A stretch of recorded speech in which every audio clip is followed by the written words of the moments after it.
என்னோட ப்ரீவியஸ் படமான அமரனுடைய first press meet கூட நான் மட்டும்தான் அட்டென்ட் பண்ணேன். அதனால் ஒரு sentimental connect. It's okay, that is okay. Sir வணக்கம் சார். இங்கே யா Prem sir, Times Now sir. Sir உங்கள் படங்கள்லாம் ரங்கூன், அமரன் அதெல்லாம் வந்து கதைக்கு சிமிலராக ஒரு இதுவாக வந்து கனெக்ட் ஆகும். இந்த படத்துக்கு ஏன் ஓம் அப்படின்னு டைட்டில் வச்சு? எவ்ரிதிங் பிகின்ஸ் வித் ஓம் அப்படின்னு நான் நினைக்கிறேன். அண்ட் இதுக்கு வந்து கதைக்கும் இந்த சொல்லுக்கும் ரொம்ப தொடர்புகள் வேறு வேறு லெவல்ஸில் இருக்குது, வேறு வேறு லேயர்ஸில் இருக்குது. அடுத்தது இதை பற்றி தொடர்ந்து அடுத்தடுத்த டீசர்ஸ் கொடுக்கும்போது it's too early to explain the title நினைக்கிறேன் நான். அடுத்தடுத்த டீசர்ஸ் அண்ட் அடுத்தடுத்த மெட்டீரியல்ஸ் வரும்போது you will have the answer sir. Sir இங்கே ஏற்கனவே கன்னடத்தில் உபேந்திரா நடித்து ஓமுன்னு ஒரு படம் வந்து மிகப்பெரிய ஹிட்டு. இன்றைக்கும் அது ரசிகர்கள் மத்தியில் இருக்குது. அதே டைட்டிலை யூஸ் பண்ணுறதுக்கு எனி ரீசன் சார்? இல்லை சார், இது வந்து இந்த படத்துக்கும் இந்த கதைக்குமான சூழலுக்கு ரொம்ப பொருத்தமான ஒரு வார்த்தையாக இருந்தது. இப்போ நிறைய டைட்டில்ஸ் ரிப்பீட் ஆகுது.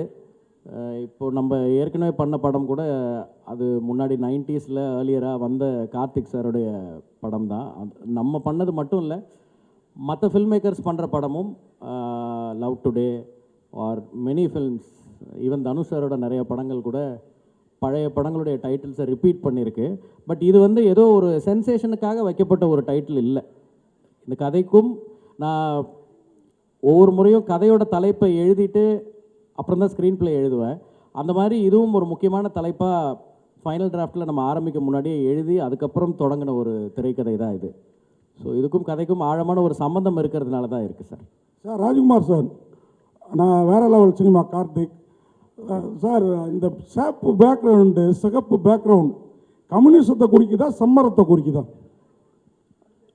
இல்லை சார், அதுலேயே வந்து எழுத்தா என்னன்னு விவரிச்சிருக்கு. அதில் வந்து சாப்டர் 1 உதிரம் த பிளட் வுட் அப்படின்னு இந்த ஓம்ங்கிற படத்துக்குள்ள இந்த பார்ட் 1, அதாவது சாப்டர் 1 அப்படிங்கிறது உதிரம் த பிளட் வுட் அப்படின்னு இருக்குது.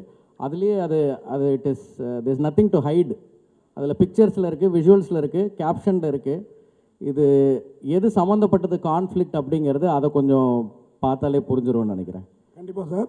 அதே மாதிரி நீங்கள் அமரனில் வந்து இந்திய இராணுவத்தை, இந்தியர்களை பெருமைப்படுத்துனீங்க.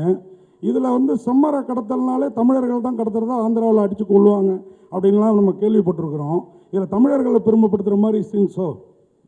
இல்லை, இது வந்து சார் எந்த சாராரையும் பெருமைப்படுத்துவதற்கோ இழிவுபடுத்துவதற்கோ எடுக்கப்படுற ஒரு படம் இல்லை. இது இருக்கிற சூழ்நிலையை ஒரு கமர்ஷியல் சினிமாவாக, அதே நேரம் சிந்திக்க வைக்கிற ஒரு சினிமாவாக ப்ரெசென்ட் பண்ணுற ஒரு படமாக இருக்கும் இது. அதே மாதிரி கார்த்திகேயன் மம்முட்டி சார் பேர் சொன்னீங்க. இவர் பேர் அண்ணாமலையா? அண்ணாமலைக்கு அரோகராங்கிறாங்க இவர் தனுஷ் என்ட்ரி ஆகிறப்போ. இல்லை, இதில் இன்னும் பேர் சொல்லலை சார். அவங்க சொல்கிறது அண்ணாமலையாருக்கு அரோகரான்னு சொல்கிறாங்க சார். டாக்டர் சார், இப்போ இந்த ஓம்ங்கிற வார்த்தைக்கு சமஸ்கிருதத்தில் சோம்னு ஒரு வார்த்தை இருக்குது. அதாவது சோமபானம் சுறாபானம்னு சொல்லுவாங்க. அந்த சோமுங்கிற வார்த்தை மருவி தான் ஓமா வந்திருக்கு. சோம்னு சொன்னால் கஞ்சான ஒரு பொருள் இருக்குது.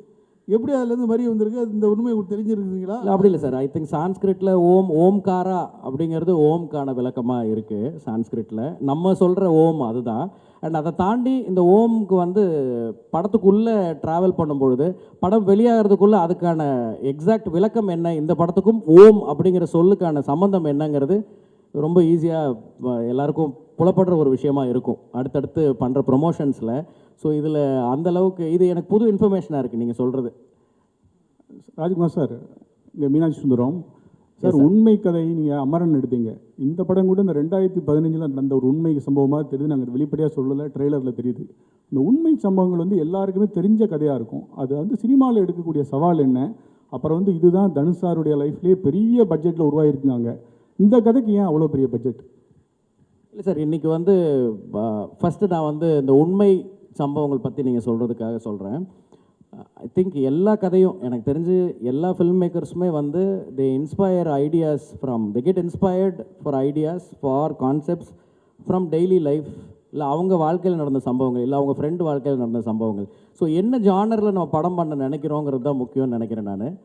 ஸோ போன படம் வந்து ஒரு பயோகிராஃபிக்கல் பிக்சர், ஒரு மிலிட்ரி பேசிஸில் பண்ண ஒரு படம். அது ஒரு ஆர்மி சோல்ஜர், ஒரு ஆர்மி மேஜருடைய வாழ்க்கை படமாக வந்தது. அது இப்போ பண்ணுறது அதுக்குன்னு சில தன்மைகள் இருக்குது. பட் எந்த படமாக இருந்தாலும் வெறும் அந்த உண்மை சம்பவத்தை மட்டுமே எடுத்து நம்ம படம் பண்ணோம்னா அது வந்து அதுக்கு ஸ்க்ரீன் பிளேன்னு ஒன்று ரொம்ப முக்கியம். ஸோ அந்த screen play decides every thing. கற்பனை கதையாக இருந்தாலும் உண்மை கதையாக இருந்தாலும் ஐ திங்க் அதுதான் that makes the difference for the result sir. நீங்கள் கேட்ட ரெண்டாவது கேள்வி, அதிக பட்ஜெட் அப்படிங்கிறது வந்து ஐ ட்ரூலி பிலீவ் இன்றைக்கி வந்து மார்க்கெட் சைஸ் வந்து எக்ஸ்பேண்ட் ஆகிருக்கு. நம்ம வந்து அதை எல்லாருமே பார்க்குறோம். ஒரு படம் நல்லா போச்சு அப்படின்னா ஒரு சிறிய பொருட்செலவில் எடுத்திருந்தாலும் சரி, வளர்ந்து வரும் நடிகர்கள் இல்லை புதுமுக நடிகர்கள், even Malayalam cinema or any region வந்து இப்போ இன்றைக்கி வந்து பேரியராக இல்லாமல் ஒரு சின்ன படம் கூட வந்து, அதாவது கம்மி பொருட்செலவில் எடுக்கப்பட்ட ஒரு படம் கூட வந்து இன்றைக்கி crores and crores of money collect பண்ணுறதை நம்ம பார்க்க முடியுது. ஸோ அதுக்கு காரணம் வந்து ஆடியன்ஸ் இன்றைக்கி வந்து எல்லாராலையும் எல்லா இடத்துக்கும் போய் ரீச் பண்ணிட முடியுது. அதனால் பட்ஜெட் அப்படிங்கிறது அந்த படத்தோட கதைக்கு தேவையான ஒரு விஷயமா இருக்குது. அண்ட் அதில் அது ஒரு பெரிய குழு சேர்ந்த படமாகவும் இருக்குது. சார், இங்கே கதாநாயகிகள் வந்து ஸ்ரீலீலாவும் சாய்பல்லியும் நிஜத்திலையும் டாக்டர்கள். இப்போ இந்த ஷூட்டிங் இங்கே வந்து அடர்ந்த காட்டு பகுதிகளில் நடக்கும்போது ஏதாவது விபத்துகள் ஏற்பட்டு அவங்க வந்து உண்மையான டாக்டராக வந்துட்டு ஏதாவது ஒர்க் பண்ணாங்களா வந்து? இல்லை சார், அவங்களுக்கு வந்து அவங்களுடைய ஆக்டிங்க்கு ஆக்டர்ஸாக அவங்க ரோல்ஸுக்கு ப்ரிப்பேர் ஆகிறதுக்கே இந்த படத்தில் வேலை சரியாக இருக்குது ரெண்டு பேருக்கும். இன்னொன்று ப்ரொடக்ஷன் ஹவுசஸ், அதாவது ப்ரொடியூசர்ஸ் வந்து முன்னேற்பாடுகளோடு ரெடியாக இருக்காங்க. அதனால் எந்த வித விபத்துகளும் நாங்கள் இது வரைக்கும் சந்திக்கலை.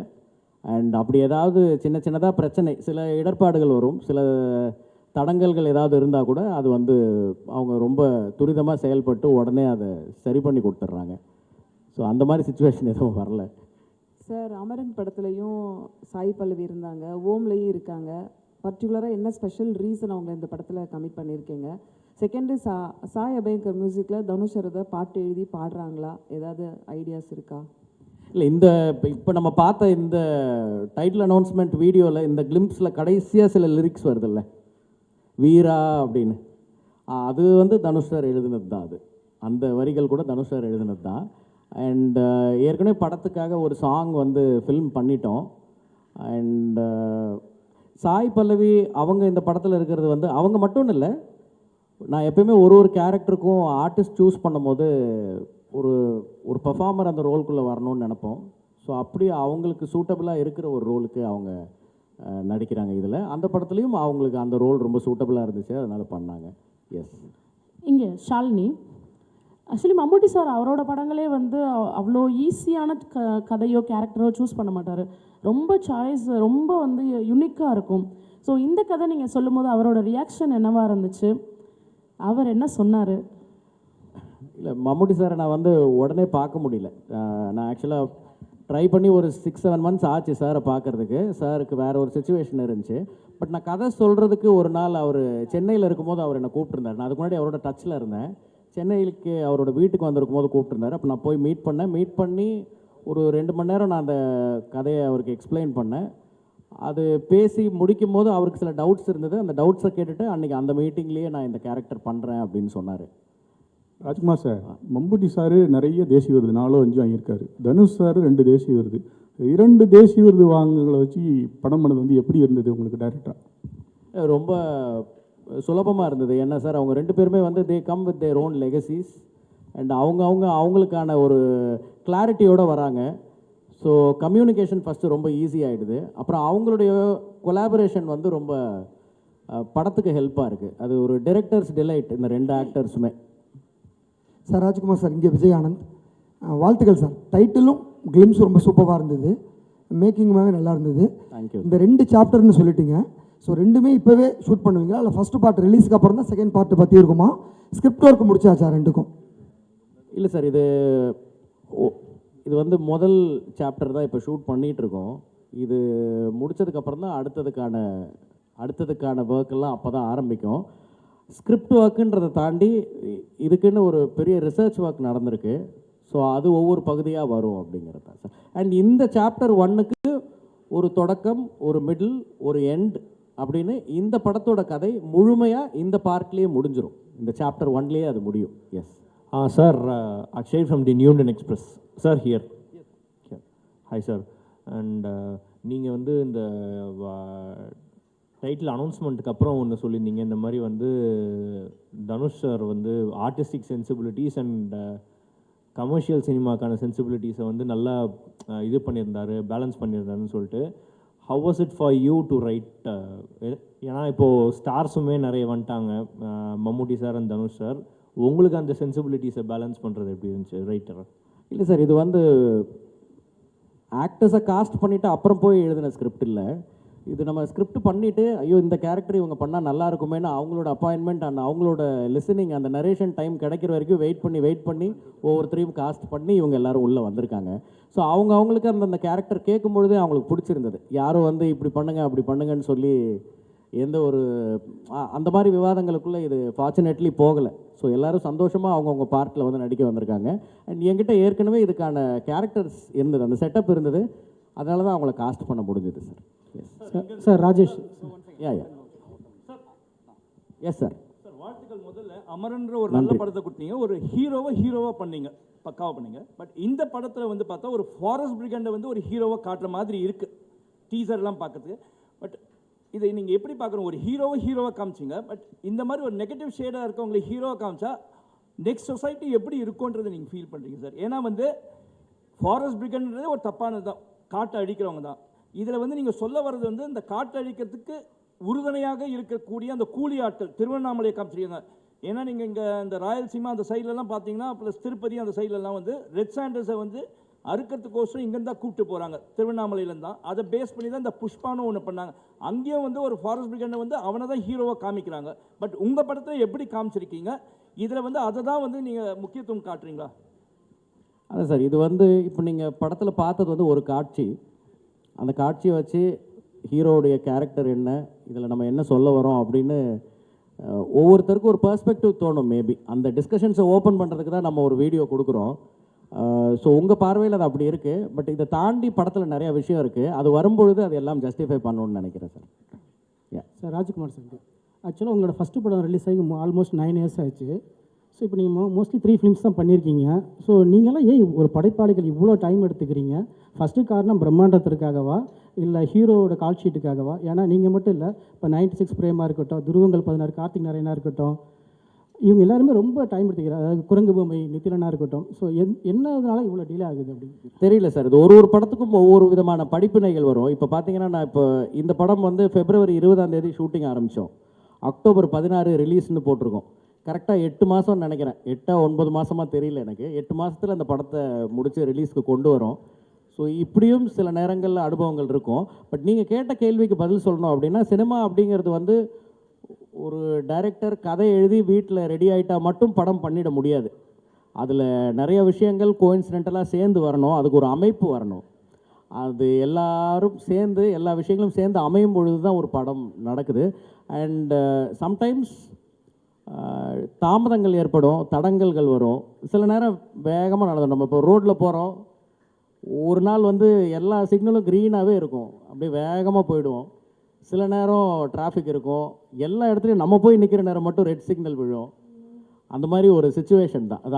அவங்களுக்கான கால சூழல், அந்த நேரம் இண்டஸ்ட்ரி இருக்கிற சூழ்நிலை, அதுதான் காரணம்னு நினைக்கிறேன். யாருமே வந்து டிலே பண்ணணும் அப்படின்னு நினச்சி யாரும் பண்ண மாட்டாங்க. பட் ப்ரிப்பரேஷன் டைம் எடுத்துக்கிறது நல்லது sir.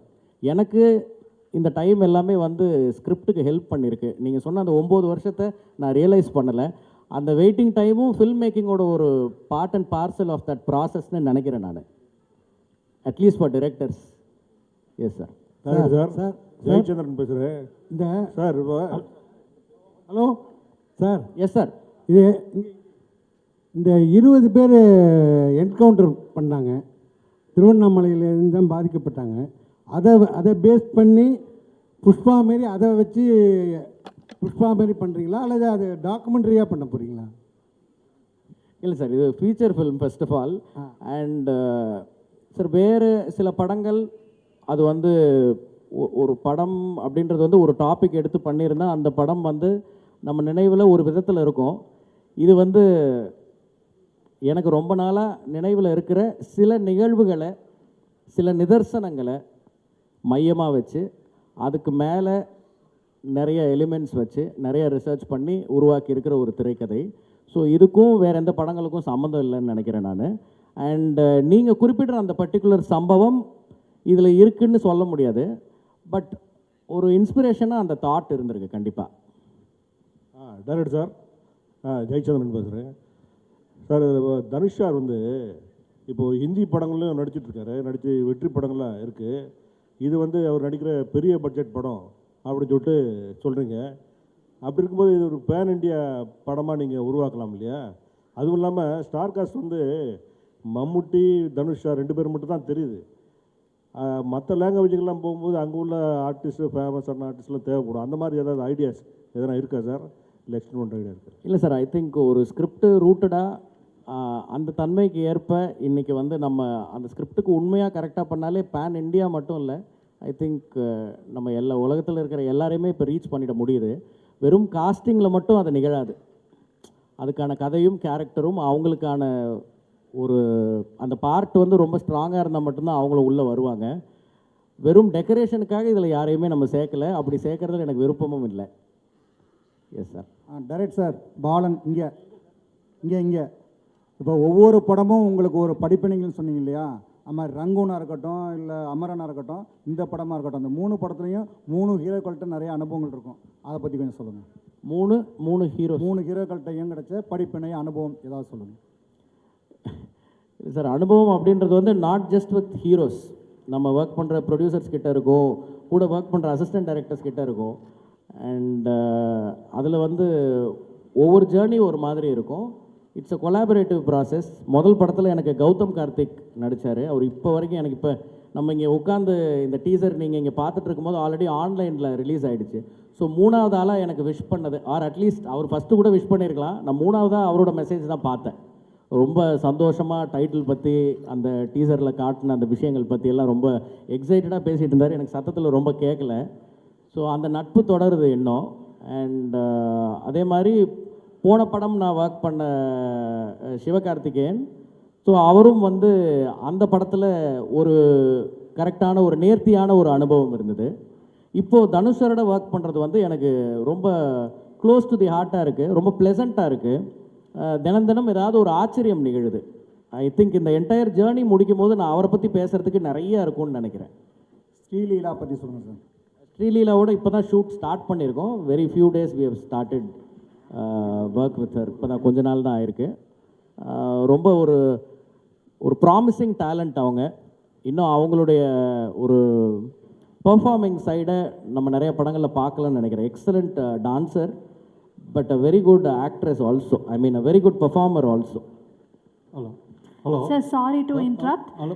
One question. Ada sir, I am Krishna Kumar from DD. Sir, here. Yes, I sir. have 2 questions. Yes, sir. In what way this இந்த டைட்டில் வந்து இந்த கதைக்கு வந்து உங்களுக்கு நெசசிட்டியாக இருக்குது, நம்பர் 1. நம்பர் 2, நம்ம ஓம்ங்கிறது நம்ம இந்து விஷயத்தில் பிரணவ மந்திரத்தில் மனசாந்திக்காக சொல்கிற ஒரு மந்திர வார்த்தை. அதை எப்படி ஒரு டிசைனே வந்து அட்டாக்கிங் இன்ஸ்ட்ருமெண்ட்ஸ் மாதிரி ஒரு ஷார்ப்பாக வச்சுருக்கீங்களா? அதுக்கு விளக்கம் இருந்தால் கொஞ்சம் கொடுங்க. இல்லை சார், நம்ம தினம் சாமி கும்பிடுறோம். பல்வேறு மாதிரியான கடவுள்கள் நம்மளோட வழிபாட்டு முறையிலேயே இருக்குது. ஸோ ஒவ்வொருத்தருக்கும் ஒவ்வொரு வாகனங்கள் இருக்குது, கையில் ஆயுதங்கள் இருக்குது, சாந்தமாகவும் இருக்குது.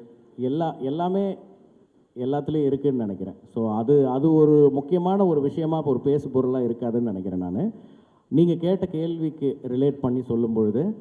அண்ட் இந்த வார்த்தை கதைக்கு எவ்வளோ பொருத்தமாக இருக்குது அப்படிங்கிறது நான் ஏற்கனவே நிறைய பேர் இதையே கேள்வியை மாற்றி கேட்டாங்க. அவங்க எல்லாருக்கும் சொன்னது தான் திருப்பி சொல்கிறேன். அடுத்தடுத்த பார்வைகள் வரும்பொழுது அது தெளிவாக புரிஞ்சிரும்னு நினைக்கிறேன் சார். நன்றி. ஸோ இது வந்து ஓம் படத்தினுடைய தொடக்கம் மட்டும்தான். இட்ஸ் கோயிங் டு பி இன்னும் நிறைய ஈவெண்ட்ஸ். இது ஃபர்ஸ்ட் ஸ்ட்ரைக் மட்டும்தாங்கிறனால இன்னும் உங்களுடைய கேள்விகள் நிறைய இருக்குங்கிறது எங்களுக்கு தெரியும். தொடர்ந்து வரக்கூடிய ஈவெண்ட்ஸை அதை நிச்சயமாக நீங்கள் கேட்பீங்க. ராஜ்குமார்